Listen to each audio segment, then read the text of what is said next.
चलिए सर, सभी को बहुत बहुत नमस्कार। आपका स्वागत है संकल्प एडू केयर की ऑनलाइन क्लासेस के अंदर। और हम लोग आज से अपना सीए फाउंडेशन की जर्नी को शुरू करने वाले हैं। सीए फाउंडेशन की जर्नी शुरू करने से पहले मैं तुमसे एक रिक्वेस्ट करूंगा कि आज से आप सब लोग खुद को ये कहेंगे कि हम लोग सीए कर रहे हैं।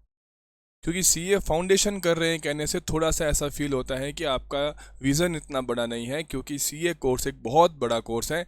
बहुत बड़ा not in terms of difficulty, not बड़ा बहुत इन टर्म्स ऑफ ड्यूरेशन, बहुत बड़ा not in terms of cost, बहुत बड़ा इन टर्म्स ऑफ जो आपको उसके बाद में इज्जत मिलेगी, जो सीए बनने के बाद जो आप पैसा कमाएंगे, जो आप सोसाइटी में जो आपको इमेज मिलेगी, उन टर्म्स की मैं बात कर रहा हूँ। उन टर्म्स में आपका कोर्स बहुत बड़ा कोर्स है। तो आप लोग को आज से क्या कहना है? आज से कहना है कि साहब मैं सीए कर रहा हूँ, सीए फाउंडेशन नहीं कर रहा हूँ। मैं क्या कर रहा हूँ? सीए कर रहा हूँ। अब देखो सर, 12वीं जब पास करते हैं तो सीए फाउंडेशन का फॉर्म भरते हैं, एग्ज़ाम के लिए तैयारी करते हैं। लेकिन कई बार बच्चे जो हैं सीए फाउंडेशन का फॉर्म भरने के बाद भी, इनफैक्ट फाउंडेशन पास करने के बाद भी, उनके दिमाग में एक क्लैरिटी नहीं होती कि सर हम लोग को आगे कैसे चलना है, या फिर इंटरमीडिएट कब होगा, फाइनल का क्या सिस्टम रहता है, ट्रेनिंग कब होती है।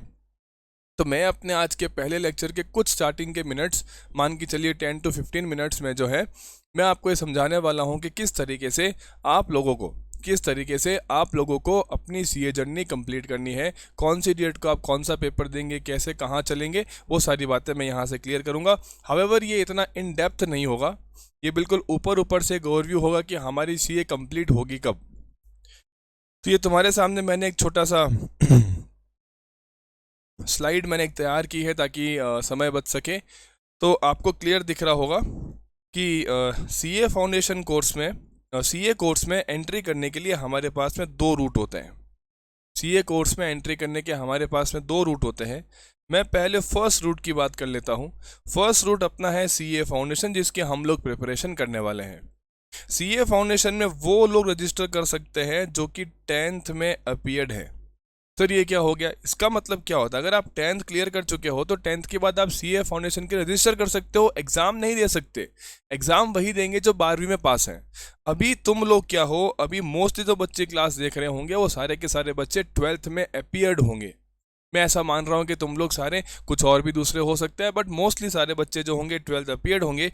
तो 12th अपीयर होने के बाद में आप अभी क्या कर रहे हो? फाउंडेशन के लिए रजिस्ट्रेशन कर रहे हो। तो आपने रजिस्टर कर लिया।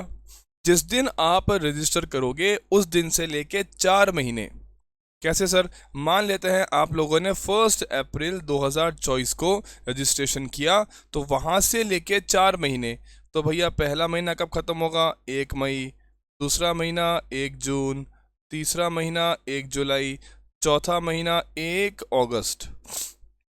तो 1 अगस्त के बाद जो भी अटेम्प्ट लगेगा आप उसमें एग्ज़ाम दे सकते हैं।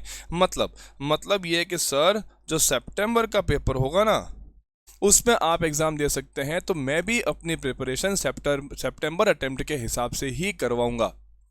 मैं कोशिश ये करूंगा कि ऑलमोस्ट सारे बच्चे क्या कर पाएँ, सितंबर का पेपर दे पाएँ। 4-5 महीने का पीरियड काफ़ी होता है। तो ये जो तुम्हारा ये पीरियड है, ये तुम्हारा 1 अगस्त को ख़त्म हो रहा है, तो तुम सितंबर का पेपर दे सकते हो। इसको एक और तरीके से सोचें तो अगर सितंबर में पेपर है तो सितंबर महीने की 1 तारीख से पीछे 4 महीने जो कि आएगा 1 मई। तो 1 मई से पहले पहले आपके पास में सीए फाउंडेशन का रजिस्ट्रेशन होना चाहिए। तो मैं इसको लेके चल रहा हूं कि आपके लिए 30 April will become the last date of registration so that you can appear in September. However, आप लोग को इस तारीख का इंतजार नहीं करना है। जिन लोगों ने रजिस्टर कर दिया है वेल एंड गुड, जिन लोगों ने नहीं किया है वो आज ही रजिस्टर करेंगे। सर क्यों? क्योंकि इंस्टीट्यूट के मॉड्यूल्स आपको डिलीवर किए जाते हैं जो कि 15 से 20 दिन तक ले सकते हैं। तो वो समय भी आपका रजिस्ट्रेशन करने के बाद कंज्यूम होगा। अगर आप आज रजिस्टर कर देते हो तो वो मॉड्यूल आपको 15 दिन में मिल जाएंगे। अगर आप 30 तारीख तक करोगे तो उसके बाद 15 डेज, तो वो आपके लिए नुकसान हो सकता है। क्योंकि कुछ सब्जेक्ट्स को आपने मॉड्यूल से ही पढ़ना चाहिए, वो आपको बाय द टाइम टीचर्स बताते रहेंगे। तो हमारे पास में 4 मंथ का टाइम होगा और उसके बाद हम लोग क्या कर सकते हैं, एग्ज़ाम में अपियर हो सकते हैं। तो हम मान लेते हैं कि सितंबर के पेपर में अपियर हुए और हमने क्या कर लिया, सीए फाउंडेशन क्लियर कर लिया। अब देखो सितंबर का पेपर होगा तो सितंबर के बाद में अक्टूबर और नवंबर, मान रहा हूँ कि इंस्टीट्यूट ने बहुत ही फटाफट रिजल्ट डिक्लेयर किया। और रिजल्ट कब आ गया, रिजल्ट आ गया 10th ऑफ नवंबर, रिजल्ट आ गया 10th ऑफ नवंबर को। और तुम लोगों ने रिजल्ट आते ही क्या कर लिया, रजिस्ट्रेशन करवा लिया, किस में, सीए इंटरमीडिएट में। तो ये तुम्हारा पहला रूट होता है जिसमें हम लोग सीए कोर्स में एंट्री कर सकते हैं। पहले फाउंडेशन पास करिए और फिर क्या करिए, इंटर में रजिस्टर कर लीजिए। मैं इंटरमीडिएट को इंटर वर्ड से तुमको डिनोट करूंगा। ओके सर दूसरा रूट क्या होता है, दूसरा रूट होता है डायरेक्ट एंट्री, जहाँ पे तुम यदि ग्रेजुएट हो या पोस्ट ग्रेजुएट हो और उसमें तुम कॉमर्स फील्ड से आते हो तो तुमको उस केस में 55% और मोर, किसी और फील्ड से आते हो, साइंस आर्ट से आते हो तो 60% और मोर, इतना आपको परसेंटेज चाहिए होगा। तो आप लोगों को सीए फाउंडेशन का पेपर देने की ज़रूरत नहीं है। और दूसरा, जो लोग सीए इंटर लेवल क्लियर करके आते हैं, किन का, सीएस का या कॉस्ट अकाउंटेंट का, तो उन लोगों को भी सीए फाउंडेशन का पेपर देने की ज़रूरत नहीं है। वो सीधा क्या कर सकते हैं, वो सीधा इंटर में रजिस्टर कर सकते हैं। और मान रहा हूं मैं कि आप लोगों ने रजिस्ट्रेशन कब किया, 10 नवंबर 2024 को, जिस दिन रिजल्ट आया था उसी दिन। सर हमने सुना था कि इंटर में आने के लिए अगर आप डायरेक्ट एंट्री से आते हो तो पहले ट्रेनिंग करनी होती है। बिल्कुल सही सुना था। पुराने सिस्टम के अंदर 9 महीने की ट्रेनिंग करने के बाद ही आप लोग इंटर के लिए काम कर सकते थे, लेकिन अब उस सिस्टम को हटा दिया गया है। हर वो बच्चा जो सीए इंटर में रजिस्टर होगा, चाहे वो सीए फाउंडेशन से होगा, चाहे वो डायरेक्ट एंट्री से होगा, उन लोगों को आगे का प्रोसेस बिल्कुल सेम टू सेम ही फॉलो करना है। There is no difference at all.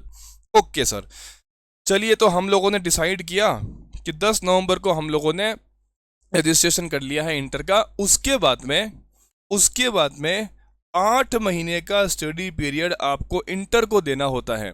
8 महीने ख़त्म होने के बाद जो भी अटेम्प्ट लगेगा आप उसमें एग्ज़ाम दे सकते हैं। तो हमारे 10 नवंबर के बाद में 10 जुलाई को 8 महीने ख़त्म होते हैं। तो जुलाई के बाद में नेक्स्ट अटेम्प्ट कौन सा होगा, ये फिर से कौन सा होगा, सितंबर, जहाँ पे हम क्या हो जाएंगे एलिजिबल फॉर सीए इंटर।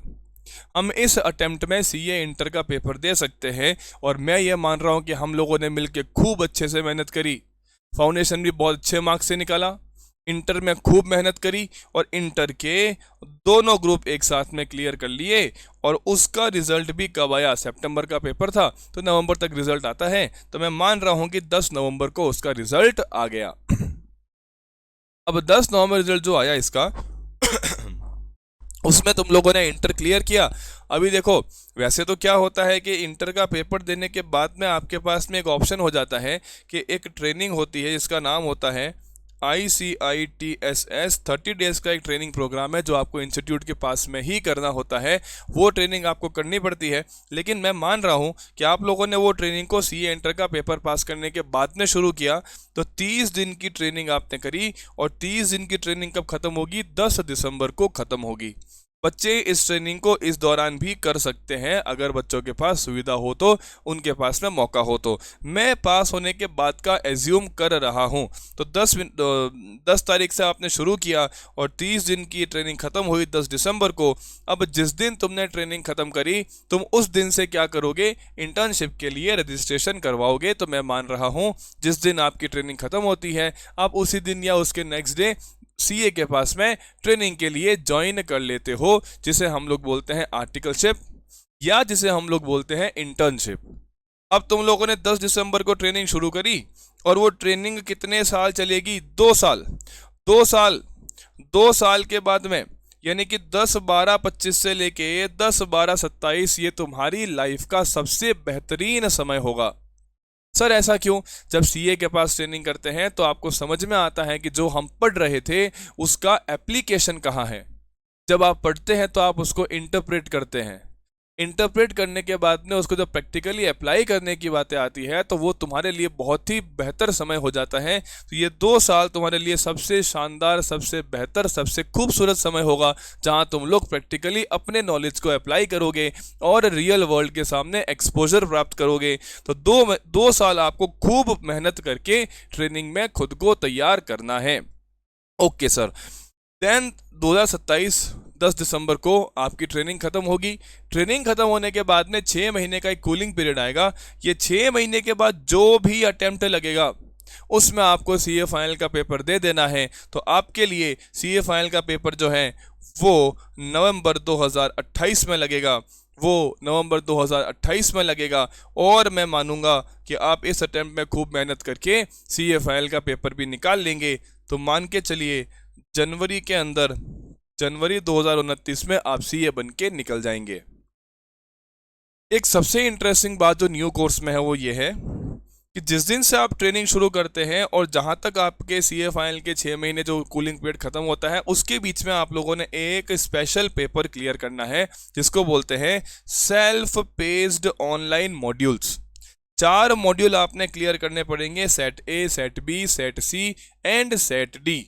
ये चारों आपको इसी दौरान ख़त्म करने हैं। बच्चे इसके बाद भी कर सकते हैं, लेकिन मैं तुमको ये बताऊंगा कि भैया मेरे हिसाब से तो आप पहले ट्रेनिंग के दौरान ही इसे ख़त्म कर दीजिए ताकि सीए फाइनल की पढ़ाई के समय आप लोगों को इससे ये दिक्कत ना आए कि सर ये मॉड्यूल्स बीच में रह गए। क्योंकि अगर चारों मॉड्यूल क्लियर नहीं होंगे तो उस केस में आप सीए फाइनल में अपीयर नहीं हो सकते। दैट मीन्स आपको ट्रेनिंग भी कंप्लीट करनी है और ये मॉड्यूल्स भी कंप्लीट करने हैं। तो जब एक बच्चा 1 अप्रैल 2024 को सीए कोर्स में एंट्री करेगा तो मान के चलिए 15 जनवरी 29 को सीए कोर्स कंप्लीट करके निकलेगा। तो लगभग 4.5 से 5 साल तक का टाइम उस बच्चे को लगने वाला है। लेकिन जब आप ये समय क्लीन करके, इसको कंप्लीट करके, इसको पूरा करके अब जब आप यहाँ से निकलेंगे तो आप भारत के उन चुनिंदा लोगों में से होंगे जिसके नाम के आगे क्या टैग लगेगा, जिसके नाम के आगे टैग लगेगा सीए, चार्टर्ड अकाउंटेंट। ध्यान रखिएगा, सीए की फुल फॉर्म चार्टेड नहीं होती है, चार्टर्ड होती है। चार्टर्ड का मतलब होता है ऑथोराइज्ड। हम ऑथोराइज्ड अकाउंटेंट बनेंगे जिनके सिग्नेचर के ऊपर गवर्नमेंट भरोसा करती है, जिनके सिग्नेचर के ऊपर आरबीआई भरोसा करता है, जिनके सिग्नेचर के ऊपर क्लाइंट्स भरोसा करते हैं और जो लोग अपने सिग्नेचर के बलबूते पर पैसा कमाते हैं। तो वो बनने के लिए आप लोगों ने ये 4.5 से 5 साल का समय देना होगा और ये बहुत ही अच्छा समय निकलेगा। आप लोग को दम लगा के पढ़ाई करनी है, अच्छे स्कोर से पेपर निकालने हैं और हम फटाफट फटाफट सीए बन के निकलेंगे। अब आपको पता होगा कि हम तो सीए फाउंडेशन के बारे में बात कर रहे हैं। तो सीए फाउंडेशन के जो 4 पेपर्स होते हैं, चारों को मिला के आपको पता होगा टोटल मार्क्स 400 रहते हैं, जहां आप लोगों को 50% एग्रीगेट स्कोर करना होता है। यानी कि आपको कम से कम सब सब्जेक्ट मिला के 200 मार्क्स तो लाने ही होंगे। और पर subject you need to score 40%। मतलब सर सब्जेक्ट जो होते हैं वो तुमको सामने दिख रहे हैं, accounting, law, economics and maths. सारे सब्जेक्ट में कम से कम 40 नंबर तो होने ही चाहिए और सभी को मिला के नंबर कितने होने चाहिए? 200। अब वो तुम कैसे भी लाओ, किसी एक में 40, किसी में 80, किसी में 90, किसी में 40 करके 200 या उससे ऊपर होने चाहिए। तुम्हारा सीए फाउंडेशन यहाँ से क्लियर हो जाएगा। तो ये तुम्हारा पासिंग क्राइटेरिया होता है। देन अकाउंटिंग और लॉ जो 2 सब्जेक्ट है ये आपके डिस्क्रिप्टिव नेचर होते हैं, लिख के पास करने होंगे। इकोनॉमिक्स एंड मैथ्स तुम्हारे जो है वो ऑब्जेक्टिव होते हैं, एमसीक्यू बेस्ड क्वेश्चंस आएंगे जहां पे क्या रहेगी, नेगेटिव मार्किंग रहेगी। अगर एक क्वेश्चन गलत होता है तो आपके -0.25 मार्क्स अलोकेट होंगे, मतलब 1.25 नंबर कटेगा। तो हर क्वेश्चन गलत होने पे आपको नेगेटिव मार्किंग भी झेलनी पड़ेगी। तो ये तुम्हारा जो है सिस्टम रहता है सीए फाउंडेशन के रेस्पेक्ट में। सीए फाउंडेशन के अंदर हमारी क्लासेस के अंदर, संकल्प एडुकेयर के अंदर आप लोगों को जो टीचर्स दिखाई देंगे, जिसमें सबसे पहला मेरा नाम है, मैं आपको अकाउंटिंग एंड इकोनॉमिक्स पढ़ाऊंगा। दूसरा सीए रमा मैम का नाम है जो आपको मैथ्स पढ़ाएंगी। तीसरा सीएस आयुष महिपाल सर का नाम है जो आपको लॉ पढ़ाएंगे। एंड उसके बाद में प्रोफेसर मोहित सर आएंगे जो आपको स्टैटिस्टिक्स एंड एलआर पढ़ाएंगे। तो ये आपका फुल कोर्स रहेगा जिसको हम लोग कवर करेंगे। क्योंकि हम लोग सितंबर अटेम्प्ट तक की बात कर रहे हैं तो हमारी कोशिश ये रहेगी कि अभी अप्रैल, मई, जून, जुलाई एंड या मैक्सिमम से maximum in the first week of August हम लोग अपना कोर्स कंप्लीट करें। 4 महीने में हम अपना कोर्स कंप्लीट करेंगे। एक बात आप ध्यान रखेंगे, रेगुलर बेसिस पे लेक्चर्स अपलोड किए जाएंगे। आप कभी भी किसी भी लेक्चर को स्किप नहीं करेंगे। आप हमेशा एक लेक्चर रोज देखेंगे। जो सब्जेक्ट का लेक्चर आ रहा है, जैसे मान लेते हैं अकाउंट्स, इको, लॉ, मैथ्स, चारों सब्जेक्ट का अगर लेक्चर्स आते हैं तो आपको एक एक लेक्चर चारों के देखने हैं। रेस्पेक्टिवली नोट्स कंप्लीट करने हैं, रेस्पेक्टिवली क्वेश्चंस कंप्लीट करना है, होमवर्क्स का एक एक क्वेश्चन आपको करना है। और ध्यान रखिए, कभी भी लेक्चर्स को स्किप नहीं करना है। अगर लेक्चर स्किप होते हैं तो उस केस में क्या होगा, लेक्चर्स क्यूमुलेट होने शुरू हो जाएंगे और हो सकता है कि एग्जाम आने तक आपके लेक्चर्स पूरे ही ना हो। जो लोग हमारे यहाँ पे आसपास में रह रहे हैं उनके लिए हम लोग एक स्पेशल फैसिलिटी रखेंगे कि वो लोग संडे टू संडे हमसे मिलने के लिए संकल्प कोचिंग सेंटर फलोदी आ सकते हैं। उसके रेस्पेक्ट में आपको अनाउंसमेंट हर सैटरडे को एप्लीकेशन के थ्रू दी जाएगी। उसका टाइम आपको बताया जाएगा। हो सकता है कि हम उसका टाइम सुबह रख दें या शाम को रख दें, उसकी आपको प्रॉपर अनाउंसमेंट मिलेगी। अगर बात करें लेक्चर्स के अपलोड होने की तो उसको कुछ इस तरीके से देख सकते हैं कि 1 अप्रैल 2024 से अकाउंट्स, इकोनॉमिक्स एंड मैथ्स ये लेक्चर्स आपको मिलने शुरू हो जाएंगे। 6 अप्रैल 2024 से लॉ के लेक्चर्स भी अपलोड होने शुरू हो जाएंगे। आपको हर सब्जेक्ट के रेस्पेक्ट में 5 फ्री डेमो लेक्चर्स मिलेंगे। उनके बाद आपको लाइसेंस परचेज करना होगा। अगर आप सभी सब्जेक्ट को साथ में परचेज करते हैं तो उसके अकॉर्डिंग आपको डिस्काउंट भी दिया जाएगा। अगर आप लोग अलग अलग सब्जेक्ट परचेज करते हैं तो उनको अपनी नॉर्मल प्राइस पे तुमने परचेज करना होगा और प्राइसेस आपके सामने लिखी हुई है। आफ्टर दैट कुछ स्पेशल डिस्काउंट जो हम लोग देते हैं, यदि आपके 12th में 95 या उससे ऊपर स्कोर हो जाता है तो आपको स्पेशल डिस्काउंट दिया जाएगा। हालांकि वो डिस्काउंट रिजल्ट के बाद दिया जाएगा, तो आपको अभी एक बार के लिए अपफ्रंट फीस जमा करानी होगी। उसके बाद वो डिस्काउंट आपको वापस रिफंड किया जाएगा। जिन स्टूडेंट्स ने अपने पिताजी को खो दिया है तो उन लोग के लिए भी हम लोग स्पेशल कंसेशन रखते हैं। जो लोग फाइनेंशियल इश्यूज से गुजर रहे हैं उनके प्रॉपर डॉक्यूमेंटेशन प्रूफ या प्रॉपर एविडेंस के बाद में हम उनको डिस्काउंट देते हैं, तो उन्हें भी कंसिडर किया जाएगा। और अगर कोई मैरिड फीमेल स्टूडेंट सीए करने की इच्छा रखती है, अगर कोई मैरिड फीमेल स्टूडेंट अपने इतने घर बार की समस्याओं को देखते हुए, अपने परिवार की, ससुराल की समस्याओं को देखते हुए उन सबके साथ में हिम्मत करके सीए कोर्स करने की इच्छा रखती है, तो उन्हें भी स्पेशल डिस्काउंट दिया जाएगा।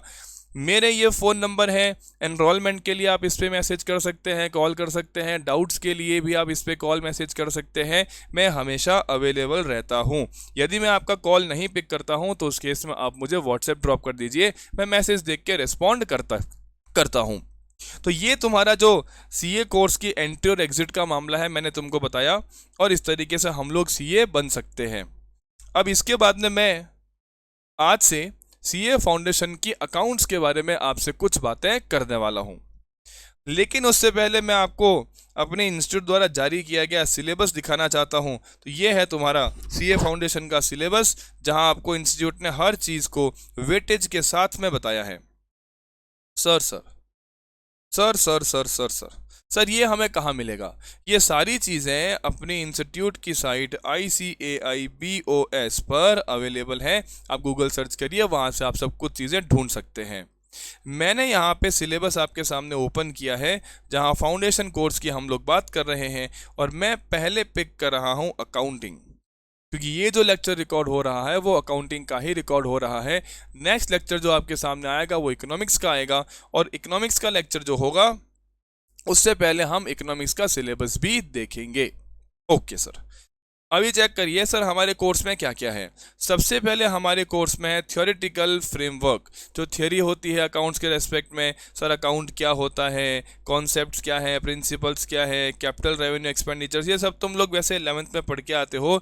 और इन पर भी तुमको मार्क्स कितने अलोकेट किए गए हैं, 5 to 10%। तो अगर टोटल 100 मार्क्स का अगर पेपर आता है तो 5 से 10 नंबर इस टॉपिक को अलोकेट किए जाएंगे। देन तुम्हारे सामने अकाउंटिंग प्रोसेस करके एक चैप्टर आएगा, जहाँ पे तुम लोग क्या करोगे, तुम यहाँ पे बुक्स प्रिपेयर करोगे, तुम यहाँ पे जर्नल करोगे, subsidiary books, cash book, ledger, ये वो सब कुछ करोगे। एंड देन 2 बड़े चैप्टर्स आएंगे, trial balance and rectification of errors, और जिसको कितने नंबर दिए गए हैं, 30 से 35। तो इसका मतलब ये चैप्टर बड़ा ही इंपॉर्टेंट बन जाता है। Okay sir. देन तुम्हारे सामने एक चैप्टर आएगा बैंक रिकंसिलेशन स्टेटमेंट, PRS, और ये भी तुम्हारे इसी अकाउंटिंग प्रोसेस का पार्ट है। देन तुम्हारे सामने एक चैप्टर आएगा इन्वेंट्रीज। इन्वेंट्रीज में का मतलब होता है स्टॉक, स्टॉक के बारे में बहुत सारी बातें होंगी। उसके बाद depreciation and bills of exchange. तो कुल मिला के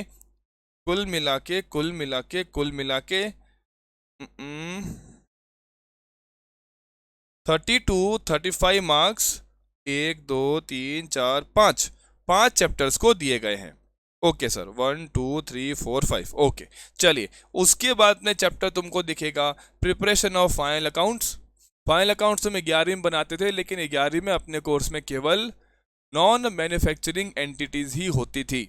लेकिन यहाँ तुमको दिखेगा कि सर नॉन मैन्युफैक्चरिंग तो है ही, साथ में और कौन है, मैन्युफैक्चरिंग भी है। तो वो भी तुमको इसमें दिखने वाला है। साथ में तुमको फाइनल अकाउंट्स बनाने हैं नॉन प्रॉफिट ऑर्गेनाइजेशंस के। वो ऑर्गेनाइजेशन जो प्रॉफिट के लिए काम नहीं करते, वो अकाउंट्स कैसे बनाएंगे, तो उनके अकाउंट्स भी तुम लोग करोगे। उसके बाद में इनकम्प्लीट रिकॉर्ड्स, वो अकाउंट जो कंप्लीट नहीं है उनको कैसे हम लोगों ने कंप्लीट करना है, जिसमें एक पार्ट को छोड़ दिया गया है। रेशियो के बेस पे जो अकाउंट्स बनते हैं वो हमारे कोर्स में नहीं है। तो ये सब मिला के तुम्हारे एग्जाम में 20-25% का वेटेज कवर करने वाले हैं। ठीक है सर। देन उसके बाद में पार्टनरशिप की कुछ बातें आएंगी। सर पार्टनरशिप में क्या क्या है, तो भाई फाइनल अकाउंट्स पार्टनरशिप के कैसे बनते हैं, किसी पार्टनर का admission, retirement, death, and then उसके बाद में गुडविल का ट्रीटमेंट, और ये डिसोल्यूशन। तो मोस्टली हम लोग बातें 12th से करके आए हैं, लेकिन 12th की स्टैंडर्ड के क्वेश्चंस और यहाँ की स्टैंडर्ड के क्वेश्चंस में बहुत डिफरेंस होगा। तो ये भी तुमको अच्छे से ध्यान रखना है। और पार्टनरशिप का जो इलाका है वो तुम लोग को 15-20% मार्क्स कवर करेगा। देन तुम्हारे सामने कंपनी अकाउंट्स आएंगे, जहां तुमको शेयर्स और डिवेंचर्स के बारे में पढ़ना है, इश्यू ऑफ शेयर डिवेंचर के बारे में पढ़ना है, four feature, reissue, redemption of preference shares and debentures. Redemptions के अंदर तुम लोग को 2 चीज़ों को एक्सक्लूड कर दिया गया है। अभी 2 चीज़ें क्या है हम लोग जब चैप्टर पढ़ेंगे उस समय देखेंगे। And bonus and right issue की अकाउंटिंग को भी इंक्लूड किया गया है। तो 15-25% मार्क्स यहाँ भी तुमको कवर करने हैं। तो ये तुम्हारा पूरा सिलेबस है अकाउंट्स का, जिस सिलेबस के अंदर हम लोगों को बहुत मेहनत करनी है। सर अकाउंट्स स्कोरिंग सब्जेक्ट है क्या? हमेशा से कॉमर्स के स्टूडेंट के लिए अकाउंट्स स्कोरिंग सब्जेक्ट रहा है, अगर आप लोगों ने प्रॉपर मेहनत की है तो। सर अकाउंट्स के अंदर कितने मार्क्स आने चाहिए, तो मैं तो कहता हूँ 90+ तो आने ही चाहिए।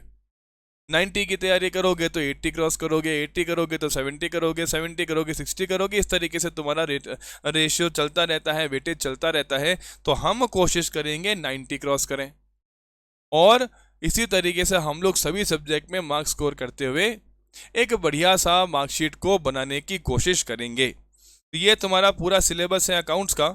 इसी तरीके से बाकी टीचर्स तुम लोग को बिजनेस लॉ के लिए या मैथ्स के लिए या इको के लिए अपने अपने हिसाब से सब लोग वेटेज बताते हुए चलेंगे। तो ये तुम्हारे सामने अपना बेसिक इंट्रोडक्शन था सीए फाउंडेशन कोर्स के लिए।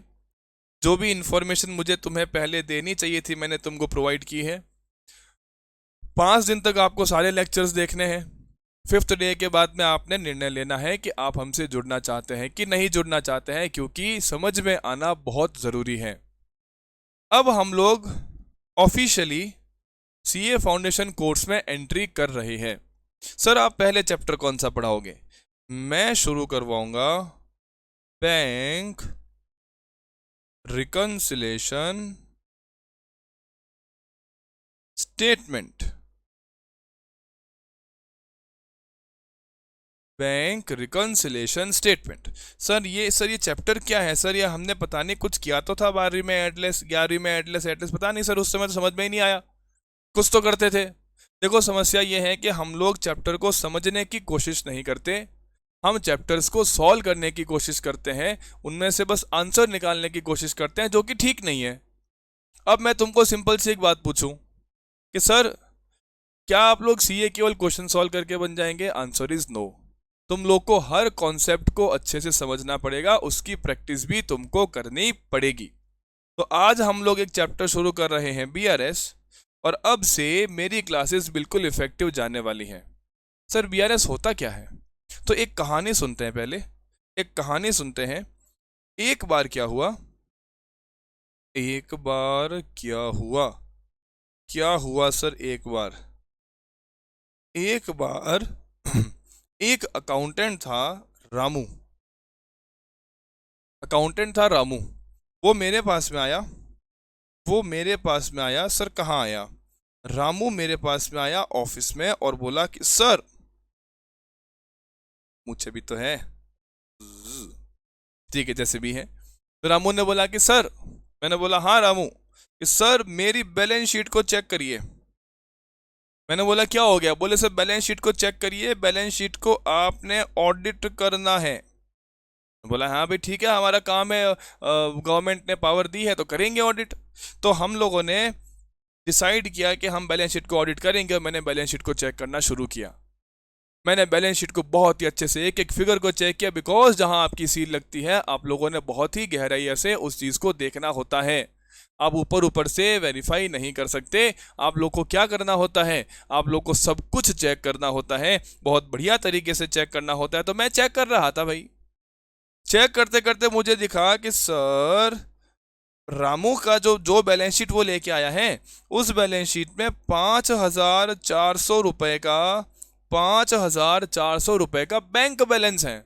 अब तुम मुझे बताओ कि ये बैंक बैलेंस को मैं कैसे वेरीफाई करूं कि ये सही है कि नहीं है।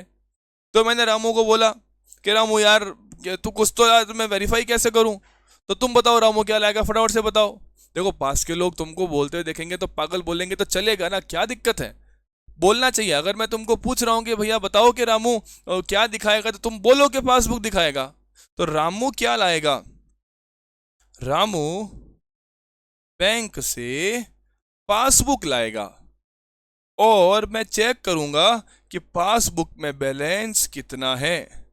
अगर पासबुक का बैलेंस सेम रहा तो मैं बोलूंगा वेरी गुड, और मैं इस तरीके से एक टिक कर दूंगा, बोले चेक्ड।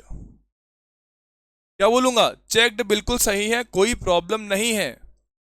तो भैया रामू क्या करेगा? रामू पासबुक लाएगा। तो मान लेते हैं हमारी जो कैश बुक है, कैश बुक का मतलब क्या होगा भाई? जो तुम्हारी बैलेंस शीट में बैंक का बैलेंस होता है वो कहाँ से आता है? वो कैश बुक के बैंक कॉलम से ही तो आता है। इतना तो मैं एज्यूम कर सकता हूँ कि तुमको पता होगा कि कैश बुक में बैंक कॉलम भी होता है। तो कैश बुक के बैंक कॉलम में 5400 का बैलेंस था, तो हमारी कैश बुक का बैलेंस 5400 रुपये था, और रामू पासबुक लाया तो पता चला कि उसमें तो बैलेंस 5500 रुपये हैं, 5,500 रुपये हैं।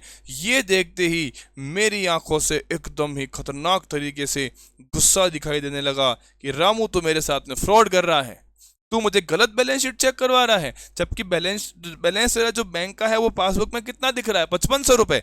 तू मुझे कितना दिखा रहा है? 54। दिमाग खराब है तेरा? रामू बोला कि सर माफ कर दो सर, पर ये कोई फ्रॉड नहीं है सर, यहाँ तो मुझे लगता है कुछ गड़बड़ हुई है। तो मैंने बोला गड़बड़ ढूंढ के ला। तो रामू ने फटाफट से पासबुक उठाई, उसमें चेक करना शुरू किया। तो रामू को पता चलता है कि सर 100 रुपए का, 100 रुपए का इंटरेस्ट बैंक ने दे दिया, पर हमें तो पता ही नहीं चला सर। 100 रुपए का इंटरेस्ट बैंक ने दे दिया, हमें पता ही नहीं चला। तो ये 100 रुपए की एंट्री कैश बुक में आई ही नहीं, ये 100 रुपए की एंट्री कैश बुक में आई ही नहीं, जबकि पासबुक में तो जुड़ गई है। पासबुक में तो जुड़ गई है। तो इसका मतलब यहां मैंने कोई फ्रॉड नहीं किया है। 100 रुपए अगर हम लोग यहां ऐड कर देंगे तो उससे ये बैलेंस ठीक हो जाएगा। तो हम लोग क्या करेंगे, हम एक स्टेटमेंट बनवाएंगे। स्टेटमेंट में लिखवाएंगे कि भैया कैश बुक का बैलेंस कितना था, 5400 रुपए, प्लस करवाएंगे सर सर सर इंटरेस्ट जो बैंक ने दे दिया पर हमने अभी तक क्रेडिट नहीं किया, वो इंटरेस्ट 100 रुपए का, और बैलेंस किससे मैच हो गया, पासबुक से मैच हो गया, कितने रुपए, 5500 रुपए। ये बैलेंस जो है जिसको मैंने रिकंसाइल करवाया, जिस स्टेटमेंट में रिकंसाइल करवाया, ये स्टेटमेंट क्या कहलाता है, बैंक रिकंसिलेशन स्टेटमेंट। खत्म हो गया सर चैप्टर। यही तो करना है, तुम लोग को चेक करना है कि सर डिफरेंस क्या है, उसको एडलेस एडलेस करते रहेंगे। ये बात तुमको समझ में आई या नहीं समझ में आई, फटाफट बताओ भैया। सर कैसे बताएं सर, मन में बोल दो और डाउट हो तो वहां पे लिख दो, फिर मेरे को व्हाट्सएप कर देना। तो सर बीआरएस का मतलब तो ये होता है कि हम जब कभी भी क्या करते हैं, हम जब कभी भी अपनी कैशबुक और पासबुक को आपस में मिलाते हैं तो चेक करते हैं, क्या करते हैं, चेक करते हैं कि भैया इन दोनों का बैलेंस सेम है कि नहीं। जब बैलेंस को चेक कर रहे होंगे, अगर उसमें कुछ डिफरेंसेस आते हैं तो उनको ठीक करना हमारी जिम्मेदारी होती है, उनको ठीक करना हमारी जिम्मेदारी होती है। हम लोग को दोनों बैलेंसेस को मिलाना पड़ेगा और जिस स्टेटमेंट में हम लोग उनको रिकंसाइल करवाएंगे उस स्टेटमेंट को हम लोग क्या बोलेंगे, बैंक रिकंसिलेशन स्टेटमेंट। यस और नॉट। तो जिस तरीके से तुम लोगों ने किसी आइटम को प्लस किया है, वैसे आगे चल के कोई आइटम माइनस भी हो सकता है और हम लोगों को प्लस माइनस करके एक्चुअल बैलेंस को वेरीफाई करवाना है। सर ये बात समझ में आ गई, सर ये बात समझ में आ गई, बिल्कुल टकाटक बात समझ में आ गई, कोई दिक्कत की बात नहीं है। तो ये सर तुम्हारा पहला टॉपिक का जो स्टार्टिंग है हमने शुरू कर लिया है। मैं ये पहला वीडियो जो है मैं ज़्यादा खींच नहीं रहा हूँ।